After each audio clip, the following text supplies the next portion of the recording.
வணக்கம் உறவுகளே, நான் உங்கள் தமிழ் அகண்டமிழ் அமானுஷ்யம் சேனலுக்கு உங்களை வரவேற்கிறோம். உறவுகளே, நாம் 45வது எபிசோடாக என்ன திகில் சம்பவம் பார்க்க போகிறோம்னா, நள்ளிரவில் தனியாக வந்த பெண்ணிற்கு நடந்த அமானுஷ்ய திகில் சம்பவம் தாங்க இன்னைக்கு நாம் 45வது எபிசோடாக இன்றைக்கு நாம் பார்க்க போகிறோம். இந்த சம்பவம் எப்பொழுது மாதிரி திகிலாகவும் விறுவிறுப்பாகவும் இருக்க போகுதுங்க. வீடியோவை கடைசி வரைக்கும் பாருங்கள். நாம் வீடியோக்கு போகிறதுக்கு முன்னாடி உங்களுடைய வாழ்விலும் இதுபோல திகிலான சம்பவங்கள் நடந்திருந்துச்சுன்னா என்னுடைய வாட்ஸ்அப் நம்பருக்கு ஒரு வாய்ஸ் மெசேஜாக நீங்கள் அனுப்பலாங்க. நீங்கள் அனுப்புகிற சம்பவம் திகிலாக இருந்துச்சுன்னா நம்மளோட சேனலில் கண்டிப்பாக வருங்க. நம்முடைய சேனலை இன்னும் சப்ஸ்கிரைப் பண்ணலைன்னா சப்ஸ்கிரைப் பண்ணிக்கோங்க.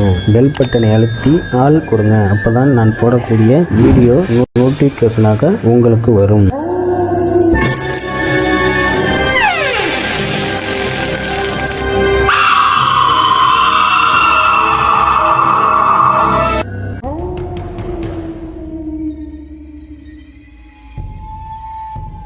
நம்ம சேனலை நிறைய பேர் சப்ஸ்கிரைப் பண்ணாமல் தான் பார்த்துட்ருக்கீங்க. கண்டிப்பாக சப்ஸ்கிரைப் பண்ணிடுங்க, லைக் பண்ணிடுங்க. வாங்க வீடியோவுக்கு போகலாம். உறவுகளே, இந்த சம்பவத்தை நம்மள்கிட்ட பகிர்ந்தது யாருன்னு பார்த்தீங்கன்னா, இந்த சம்பவத்தில் பாதிக்கப்பட்ட பெண் தாங்க இந்த சம்பவத்தை நம்மள்கிட்ட பகிர்ந்தாங்க.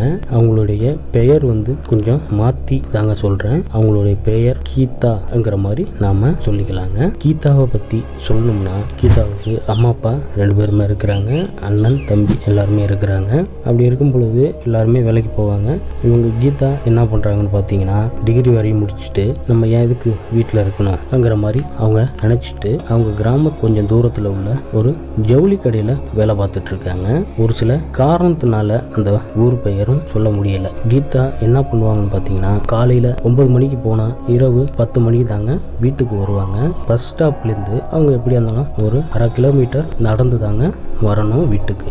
அந்த இடைப்பட்ட தூரத்தில் கொஞ்சம் காடான பகுதி தான். அங்கே சுடுகாடும் இருந்திருக்கு. இப்போ இல்லை, 20 வருஷத்துக்கு முன்னாடி வர்ற வழியில தாங்க சுடுகாடும் இருந்திருக்கு. கொஞ்சம் தூரம் நடந்து வர மாதிரி தாங்க இருக்குது. இவங்க டெய்லியுமே என்ன பண்ணுவாங்கன்னா, அந்த 10 மணிக்கு வரும் பொழுது கூட வேலை பார்க்குற பெண்களும் கூட சேர்ந்து வர்றதுனால எந்த ஒரு பயமும் இல்லை. இப்படியே கொஞ்ச நாள் ஆகுதுங்க.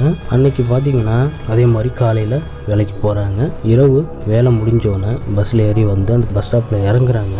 அவங்களுக்கு ஒரு அதிர்ச்சிகரமான விஷயத்தை பார்க்குறாங்க. என்ன அப்படின்னு கேட்டிங்கன்னா, அவங்க கூட வர்ற 2-3 பொண்ணுங்களும் யாருமே வரலங்க. இவங்க அந்த ரோட்டில் தனியாக தான் நடந்து போகணுங்கிற மாதிரி ஒரு சூழ்நிலை அமைஞ்சிருக்குங்க. இதை பார்த்தோன்னா இவங்களுக்கு பேர் அதிர்ச்சி ஆகுது. எப்படா நம்ம இதை கிராஸ் பண்ணி போக போகிறோம், கொஞ்சம் நம்மளுக்கு பயமாகவும் இருக்குங்கிற மாதிரி அவங்க மனசில் நினச்சிக்கிட்டு, சரி பின்னாடி யாராவது வருவாங்க, அவங்க கூட அப்படியே பேசிக்கிட்டே போயிடலாம்ங்கிற மாதிரி கொஞ்சம் நேரம் அந்த பஸ் ஸ்டாப்லேயே நின்றுக்கிட்டு இருக்கிறாங்க. ஒரு 10 நிமிஷம் நின்றுமே யாருமே வரலாங்க. சரி நம்ம அப்படியே கொஞ்சம் பயம் இல்லாமல் வீட்டுக்கு போயிடுவோம் பொறுமையாக நடந்துங்கிற மாதிரி அவங்களும் கொஞ்சம் நடக்க ஆரம்பிக்கிறாங்க. அவங்க நடந்து வர வழியில் கொஞ்சம் தூரத்தில் அந்த பஸ் ஸ்டாப்லேருந்து ஒரு 100 மீட்டர் யாருமே வரலாங்க. கொஞ்சம் தூரத்தில் பார்க்குறாங்க, ஒரு மதுவங்கட்டை ஒன்று இருக்குங்க.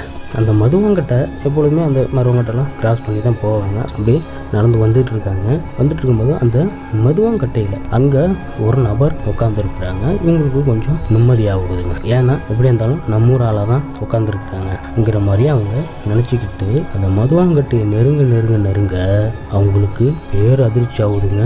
என்னன்னு கேட்டிங்கன்னா, அந்த மதுவாங்கட்டையில் உட்காந்துருந்த நபர் அப்படியே கொஞ்சமாக பக்கத்தில் இருக்கிற வயலில் இறங்கி அப்படியே போறாருங்க. அந்த இருட்டில் அங்கிருந்து போன நபர் எப்படி போறாருன்னு பார்த்தீங்கன்னா, நடக்கிற மாதிரி இல்லைங்க, காத்துல மிதந்து போற மாதிரி இருந்திருக்குங்க.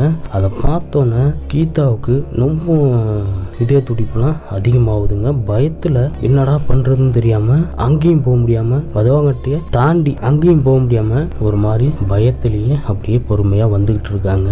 அவங்க சாமியெல்லாம் வேண்டிக்கிட்டு அப்படியே அந்த மதுவங்கட்டையும் கிராஸ் பண்றாங்க. அதுக்கப்புறம் கொஞ்சம் தூரத்துல பார்த்தீங்கன்னா பழைய சுடுகாடு இருந்துச்சுன்னு சொன்னாங்க பார்த்தீங்களா, அந்த சுடுகாட்டு பக்கத்தில் இப்போ பார்த்தீங்கன்னா தோப்பு மாதிரி அமைச்சிருக்கிறாங்க. அந்த தோப்புல ஆல்ரெடி இருந்த சுடுகாடு அது. அந்த தோப்புல யதார்த்தமா திரும்பி பார்க்கும் பொழுது அங்க மதுவாங்கட்டையில உட்கார்ந்திருந்த அதே உருவம் நின்றுக்கிட்டு இருந்திருக்குங்க. இதை பார்த்தோன்னே இவங்களுக்கு என்னடா பண்ணுறது, நம்ம வீட்டுக்கு போயிடணும்டான்னு சொல்லிட்டு விறுவிறுன்ட்டு நடக்க ஆரம்பிச்சிருக்காங்க. ஒரு 1/4 மணி நேரத்தில் டக்குன்னு வீட்டுக்கு போயிட்டாங்க. அவங்க வீட்டில் உள்ளவங்கள்ட்ட எதையும் சொல்லலை. எப்பொழுது மாதிரி சாப்பிட்டுட்டு படுக்கிறாங்க. படுக்கும் பொழுது அதே நினைவு அவங்களுக்கு அப்படியே ஓடிட்டு இருக்குங்க.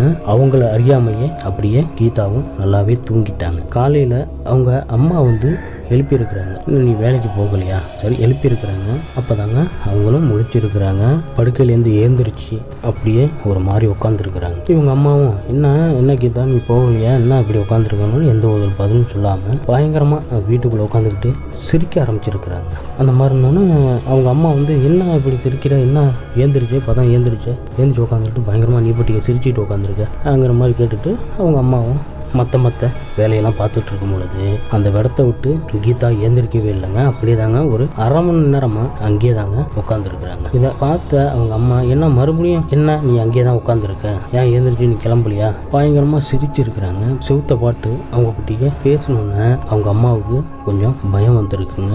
என்னடா பண்ணுறது, என்னடா புள்ள நல்லா தான் இருந்தா இப்படி ஒரு மாதிரி வித்தியாசமாக நடந்துக்கிறாளே அங்கிற மாதிரி அவங்க நினச்சிட்டு அக்கம் பக்கத்தில் உள்ளவங்கள கூப்பிட்டு மாதிரி நல்லா தான் இருந்திருந்தா தூங்கிட்டு இருந்தவளை எழுப்பி விட்டேன் இந்த மாதிரி இருக்கணும்னு அவங்க பக்கத்தில் உள்ளவங்களாம் வந்திருக்கிறாங்க. வந்து பார்த்துட்டு கொஞ்சம் வித்தியாசமாக தான் நடந்துகிட்டு இருக்கா ஆங்கன்னு சொல்லிட்டு இருக்கும் பொழுது அவங்க பக்கத்தில் இருந்த ஒரு வயதான ஒரு அம்மா வந்து பார்க்கும் பொழுது இந்த வயதான அம்மாவுக்கு பார்த்தீங்கன்னா எப்பொழுதுமே இந்த வீட்டுங்களுக்கு சாமி கும்பிடும் பொழுது படையல் அந்த மாதிரிலாம் போடும்பொழுது அந்த வயதான அம்மாவை கூப்பிட்டு தான் எல்லாருக்கும் பூஜை மாதிரி போட்டு 90 பூசுவாங்களாம். ஏன்னா அவங்க அம்மா தான் போயிட்டு அந்த வயதான அம்மாவையும் அழைச்சிட்டு வந்திருக்காங்க. ஏன்னா பொண்ணு வந்து ஒரு வித்தியாசமாக நடந்துகிட்டு இருக்கா, வந்து பாருங்கிற மாதிரி அழைச்சிட்டு வர்றாங்க. அந்த அம்மா வந்து பார்க்கும் பொழுது பார்த்தீங்கன்னா அந்த அம்மாவுக்கு உடம்புல சாமி வந்து பயங்கரமாக ஆடுறாங்க. சாமி வந்து ஆடி அந்த கீதாவோட முடியை பிடிச்சி சுருட்டி நீ யாரு, என் புள்ள மேலே எதுக்காக வந்த, என்ன எதுன்னு கேட்டோன்னா அப்பயுமே சிரிக்குதுங்க, பயங்கரமாக சிரிக்குதுங்க. சாமி வந்து வயதான அம்மா என்ன பண்ணுறாங்கன்னா வேப்பலை கொஞ்சம் பறிச்சுட்டு வாங்க, 2 எலுமிச்சம்பழம் சூடம்லாம் வாங்கிட்டு வாங்கன்னு சொன்னோன்னு அவங்க அப்பா ஓடி போயிட்டு எலுமிச்சம்பழம் சூடம் வேப்பலை எல்லாத்தையும் பறிச்சுட்டு வந்து கொண்டு வந்து வேப்பலை எடுத்து அந்த பெண்ணோட தலையில அடிக்கிறாங்க. அடிச்சோன்னா நீ யார், என்ன நீ இந்த பெண்ணை விட்டு போறியா என்னன்னு கேட்டோன்னா அப்பயுமே எந்த ஒரு பதிலும் இல்லாம சிரிக்குதுங்க. உடனே என்ன பண்றாங்க, அந்த வயதான அம்மா எலுமிச்சம்பழத்தை அறுத்து கீதா கையில கொடுத்து சூடத்தை கொளுத்தி நீ யாரு, என்ன எதுக்கு இந்த புள்ள மேல வந்த கேட்டுட்டு வேப்பையில கட்டா வச்சிருக்காங்க பார்த்தீங்களா, அதை எடுத்து தலையில பயங்கரமா அடிச்சு முடியை போட்டு சுருட்டி இழுத்தோன்னு அதுக்கப்புறம் வலி தாங்க முடியாம நான் சொல்லிடுறேன் சொன்னோன்னே அப்போதாங்க கீதாவோட வாயிலிருந்து என்ன நடந்ததுங்கிற மாதிரி உடம்புல இருக்கிற ஆத்மா சொல்லுதுங்க. என்ன அப்படின்னு கேட்டிங்கன்னா வேலைக்கு போயிட்டு வந்தாங்க பார்த்தீங்களா, அன்னைக்கு வந்து அவங்க வீட்டுக்கு தூரமா இருந்திருக்கிறாங்க. கீதா தன்னந்தனியா வரும் பொழுது வீட்டுக்கு தூரமா இருந்ததுனால இறந்த ஆத்மா பின்னாடியே வந்து கீதாவை தொட்டு இருக்குங்க. நீ யார் என்ன அப்படின்னு கேட்கும் பொழுது அந்த ஆத்மா இறந்து 20 வருஷத்துக்கு மேல ஆகுதாங்க. சரி இந்த பெண்ணை தொட்டுட்டா உனக்கு என்ன வேணும்? நான் இல்லை, நான் இந்த பெண்ணோட உடம்புலயே நான் இருந்துக்கிறேன்ங்கிற மாதிரி சொன்னோன்னே அப்படிலாம் இருக்கக்கூடாது, உன் வேலை என்னவோ அதை பாரு, எதுக்கு நீ இந்த பொண்ணு மேல வந்த, என் புள்ள மேல எப்படி வரலாம் ங்கிற மாதிரி அந்த வயதான அம்மா பயங்கரமா அந்த வேப்பலை எடுத்து தலையிலே பயங்கரமா அடிக்கிறாங்க. சரி நான் அந்த பெண்ணை விட்டு போயிடுறேன், எனக்கு கொஞ்சமா பூ மட்டும் கொடுங்க அப்படின்னு சொன்னோன்னா டக்குனு ஓடி போயிட்டு பூ வாங்கிட்டு வந்து கொடுத்தவங்க தலையில வச்சுட்டு நீ போ, இதை விட்டு போ அப்படின்னு சொன்னோன்னா நான் போயிடுறேன், நான் நம்மளுக்கு இந்த பொண்ணை பின்தொடர மாட்டேன் அப்படின்னு சொல்லிட்டு அந்த சாமி வந்த அம்மா கிட்ட சத்தியம் மாதிரி பண்ணிட்டு கீதா மயங்கி விழுந்திருக்கிறாங்க. அதுக்கப்புறம் தண்ணியெல்லாம் தெளிச்சு கீதாவை உட்கார வைக்கும் பொழுது எந்த ஒரு பிரச்சனை இல்லாம நார்மலா மயக்கத்துல இருக்கிற மாதிரியே அப்படியே உட்காந்துருக்குறாங்க. வயதான அம்மா சூடம்லாம் கொளுத்தி அவங்க வீட்டில் உள்ள சாமி காட்டிட்டு 90 பூசி விட்டோன்னா மயக்கத்திலே உட்காந்துருக்கிற மாதிரி உட்காந்துருக்குறாங்க. அதுக்கப்புறம் அந்த வயதான அம்மா என்ன சொல்றாங்க, கீதா மயக்கமான அந்த நிலையில உட்காந்துருக்கும் பொழுது வயதான அம்மா என்ன கேட்குறாங்கன்னா கீதா கிட்ட உனக்கு என்ன நடந்தது என்ன ஞாபகம் இருக்காங்கிற மாதிரி கீதாவை பார்த்து கேட்குறாங்க. அவங்களும் அந்த மயக்கத்திலேயே சொல்றாங்க, நான் பஸ்ஸை விட்டு இறங்கி வரும் பொழுது மதுவில் ஒரு ஆள் உட்காந்துருக்க மாதிரி இருந்துச்சு, நான் நம்ம ஊர் ஆளு தான்ங்கிற மாதிரி நினச்சிக்கிட்டு கிட்ட போனேன். கிட்ட போக போக அவங்க என்ன பண்ணிட்டாங்க, மதுவங்கிட்டேருந்து இறங்கி வயலில் இறங்கி போகிற மாதிரி இருந்துச்சு, ஆனால் நடந்து போல பறந்து போகிற மாதிரி இருந்ததுங்கிற மாதிரி கீதா சொல்லி இருக்கிறாங்க. அதுக்கப்புறம் என்ன நடந்தது என்னன்னு அதையும் தாண்டி நான் பயந்துக்கிட்டே கொஞ்சம் தூரம் வர்றப்ப தோப்புலாம் இருக்கு பார்த்தீங்களா, அந்த இடத்துல பார்த்தீங்கன்னா அதே ஆள் அங்கே வந்து நின்றுக்கிட்டு இருந்தாங்க. நான் பயத்தில் கொஞ்சம் வேகமாகவே வந்துட்டேன் வீட்டுக்குங்கிற மாதிரி கீதா சொல்லி இருக்கிறாங்க. இதையும் சாமி வந்த அம்மா என்ன சொல்றாங்கன்னா அந்த மதுவாங்கட்டையில உட்கார்ந்து இருந்தது பயப்படுற மாதிரி ஆள் கிடையாது, உன்னுடைய அப்பாவோட அப்பா, அதாவது உன்னுடைய தாத்தா கீதாவோட அம்மா அப்பாவை கூப்பிட்டு அங்க கீதா சொன்ன மாதிரி அந்த மதுவாங்கட்டையில உட்கார்ந்து இருந்த நபர் யாருன்னு கேட்டீங்கன்னா உங்க வீட்டுக்காரரோட அப்பா தான். அவரு எப்பொழுதுமே உன்னுடைய குடும்பத்துக்கு பாதுகாப்பா தான் வந்துகிட்டு இருக்காரு. அன்னைக்கும் யாரும் இல்ல, தனியா தன்னுடைய பேத்தி தனியா வருது ஆன்னு சொல்லிட்டு அவரு அங்கே மதுவங்கட்டையில் பாதுகாப்புக்காக தான் அங்கே உட்கார்ந்து இருந்தார். மறுபடியும் உங்கள் பேத்தியை பின்தொடர்ந்து வந்திருக்காரு. அப்பயுமே அந்த துருவாட்டில் இருந்த ஆத்மா உங்கள் பெண்ணை தொட்டிருக்கு. நீங்கள் எதுவும் பயப்பட வேண்டாம். பொம்பளை பிள்ளைங்க இது மாதிரி தனியெல்லாம் அனுப்பாதீங்க.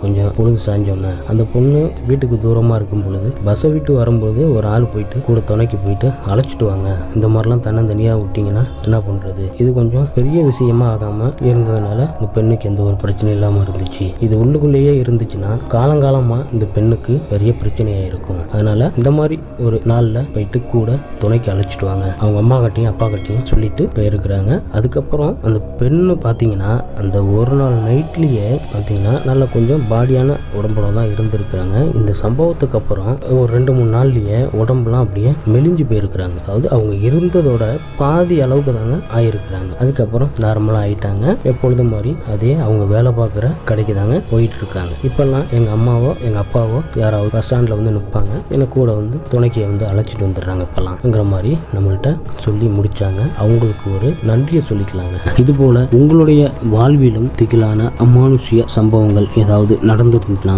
என்னுடைய வாட்ஸ்அப் நம்பர் டிஸ்பிளேல தெரியுங்க. அதுக்கு ஒரு வாய்ஸ் மெசேஜாக சம்பவத்தை நீங்க அனுப்பலாங்க. உங்களுடைய திகில் அனுபவம் திகிலாக இருந்துச்சுன்னா கண்டிப்பா நம்மளோட சேனல்ல வருங்க. இந்த சம்பவம் எப்படி இருந்துச்சுன்னு கமெண்ட் பாக்ஸ்ல பதிவிடுங்க. இந்த சம்பவம் உங்களுக்கு பிடிச்சிருந்துச்சுன்னா லைக் பண்ணுங்க, ஷேர் பண்ணுங்க, மறக்காம சப்ஸ்கிரைப் பண்ணிடுங்க. அப்பதான் நம்மளுடைய சேனல் மேலும் மேலும் வளர்வதற்கு ஒரு உறுதுணையாக இருக்கும் என்பதை தெரிவிச்சுக்கிறேன் உறவுகளே. இதுபோல இன்னொரு அமானுஷ்ய திகில் சம்பவத்தில் சந்திக்கும் வரை உங்களிடமிருந்து விடைபெறுவது நான் உங்கள் தமிழ். நன்றி உறவுகளே.